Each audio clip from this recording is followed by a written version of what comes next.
Welcome to the Crochet Business School podcast. I'm your host, Kelly Thomas, and I'm going to help you to make your crochet business dreams a reality, stitch by stitch, without you being chained to your hook and being able to live that lifestyle you've been dreaming of using the power of your crochet.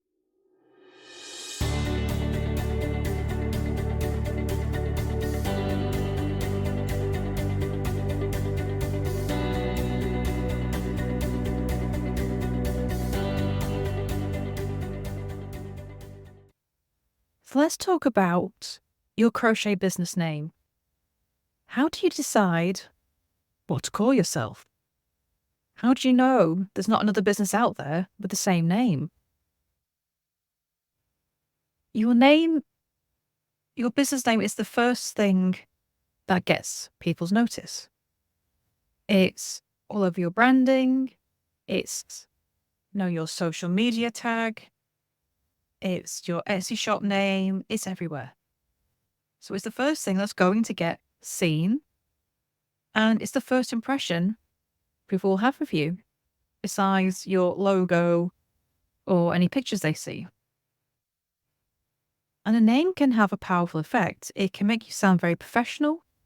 It can make you sound kind of fun, funky. It can also make you sound very cheesy. My business has had several names over the years, and my first one was the worst choice possible. Now, I am terrible at coming up with names. Now, one might randomly come to me, at random time, but when I actually need to sit down and decide one, I can never think of something.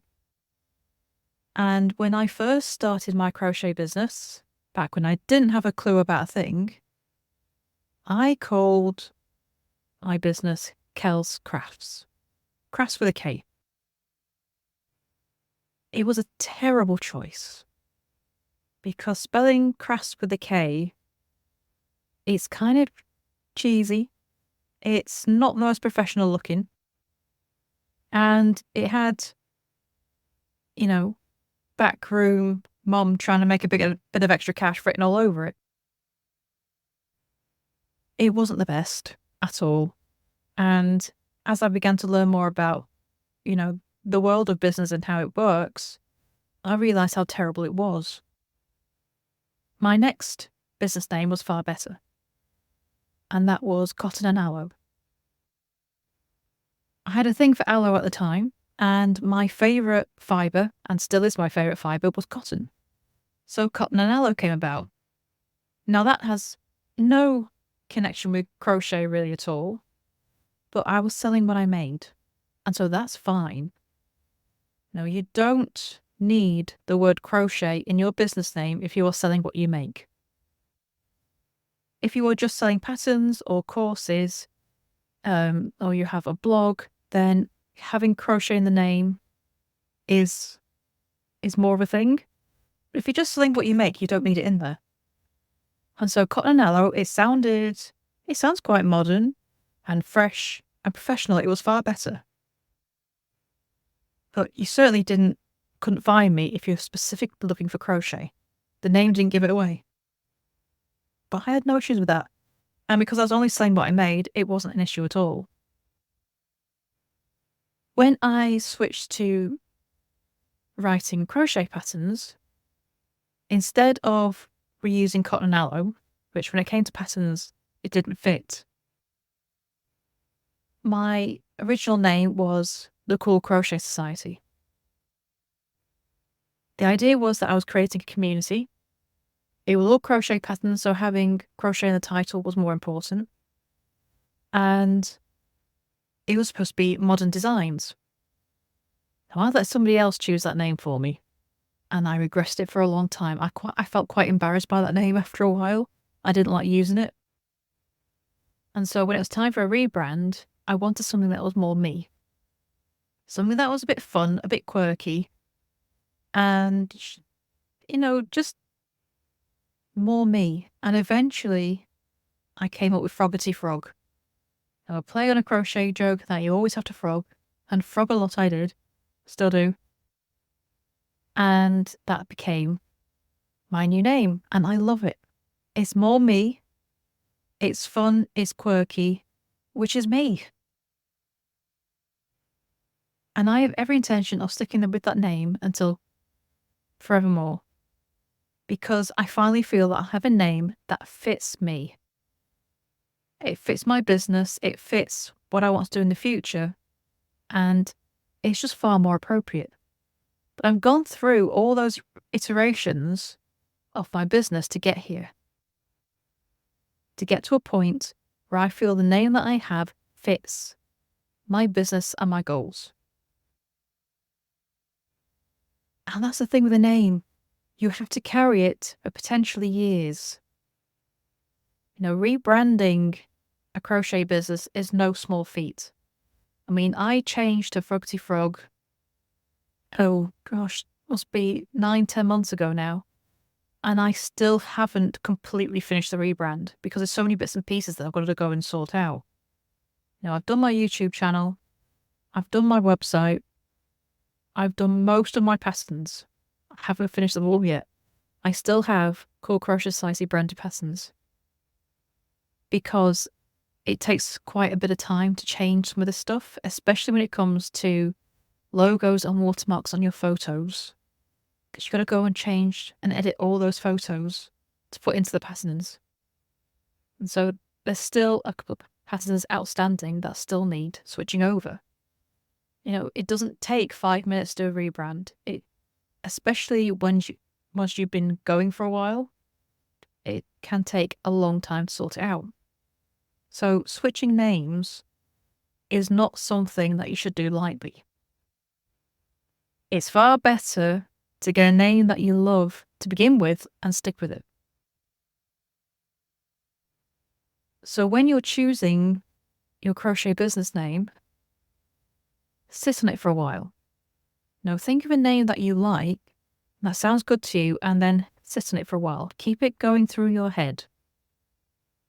Say it aloud. Find a friend who you can sit down with and say it to them and ask them what they think of it, what their impressions of that name. But just keep running it round in your head to decide, does it fit you? Does it fit your crochet business ideas? Does it fit your niche? Does it feel yours? Because if it feels a bit off, it's going to feel more off later. So I would get used to this name and run it around your head a few times. Say it to other people. Say it out loud and see how you feel about it. Because you've got to live with it. It's going to be there for a long time. And if it doesn't feel quite right to begin with, it's going to start feeling even worse later. Sometimes you hit on the idea for a name and it just feels perfect. That's the feeling you need to go for. It just is right. Frogty Frog felt right for. The next step in creating your profitable crochet business is awaiting you. I have the tools and tips you need to get paid for the craft you love without tucking all of your time away inside the Hooked on Success podcast membership. There are membership tiers to suit everyone's budget and support needs. To find out more, click on the link beneath this podcast or go to crochetbusinessschool.com/success to discover how you can get in today. Me from the beginning. And I wish I'd come up with it years ago. But it suits. It suits me. It suits my business. It's just the right name. Don't be afraid to run things over in your head. Have a little rummage around the internet and see what other crochet businesses are calling themselves. Because there's so many different ways that you can go when deciding a name. You can have your own name in it. You could take your favorite animal and include that in the name. There are so many varieties and different ways of naming things. There's no convention here. It's whatever you want it to be. You don't have to have crochet in the title. The full name for my business is Frogty Frog Crochet. Now, don't use that unless I specifically want to be found for crochet. So you'll find it on my YouTube videos in title. But when I'm just saying my business name, I stick to Froggy Frog. Mostly because I'm already talking to the audience who know what I do. I don't need to add the crochet on the end. So it's up to you whether you add crochet in the name or not. You can have something fun. You can have something more, serious and professional. You can have something quirky. You can just use your own name. There is no convention to naming a crochet business. It's whatever you want to call it. Which gives you the problem of, once you have the name that you want, how do you know there's no one else with that name? Well, you start searching. The first thing I would do is go to a domain name provider. So a domain name is a website address. So the domain name for my businesses, I've got froggyfrogs.com. That's the domain name. And I've got crochetbusinessschool.com. That's the domain name. Go to a domain name provider like GoDaddy. Well, there's so many out there. A quick Google search will come up with them, and you can go into them and ask it if that name is available. So you click buy a domain name, and it'll ask you to search for one that's available. Type in the name, make sure you search for the .com, that one's important, and see if your name is available. If it comes up as available, great. You're free and clear. If it's not available, it means somebody's already got it. Why are we using the domain names? Because, well, two reasons. One, in the future, you may want a website. But secondly, in the short term, you should be building a newsletter list. And recently, there's been new laws passed, anti-spam laws, which means that anyone who sends out newsletters now needs to have a proper domain name. You have to use that for your newsletters. So you need this. So basically, if the website name hasn't been taken already, you're free and clear to take it. You may find others on social media with that name, but that's okay, because they clearly don't have the website for it, and they clearly don't have the domain name for their newsletter, which means they're only selling sort of locally. So they don't really own it. They just own a social media page, and that does not give them the right to the name. If you're going to be selling on Etsy or Ravelry, then you might want to check them out. You don't need a domain name to sell on them, but you do for the newsletter list. But if you do want that exact same name on Etsy or Ravelry, then go and search. Go search their sites to see if a shop with that name pops up. I mean, there are ways around that.